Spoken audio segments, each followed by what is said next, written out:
আমরা বলছি ইসকনের নামক সন্ত্রাসী সংগঠনের বিরুদ্ধে প্রায় 10 বছর ধরে ওলামায়ে কেরাম বলছেন, তখন আপনারা আমাদের কথাকে অনেকে গুরুত্ব দেন নাই, অনেকে সুশীল সেজেছেন যে ইসকন নিয়ে হুজুরদের এত মাতামাতি করার দরকার কি।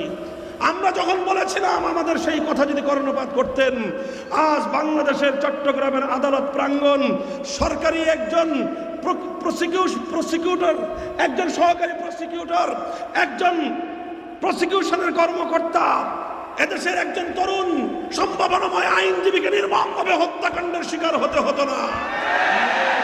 এই ইসকন নামক সন্ত্রাসী দেশ বিরোধী শক্তিকে বাংলাদেশে নিষিদ্ধ করতে হবে। কত নিষিদ্ধ করা হয়েছে বাংলাদেশে আমরা দেখি নাই? আল্লাহর সার্বভৌমত্বে বিশ্বাসী হওয়ার কারণে দেশের রাজনৈতিক দল নিষিদ্ধ হয়েছে। শুধুমাত্র শাসনতন্ত্র, ইসলামী শাসনতন্ত্র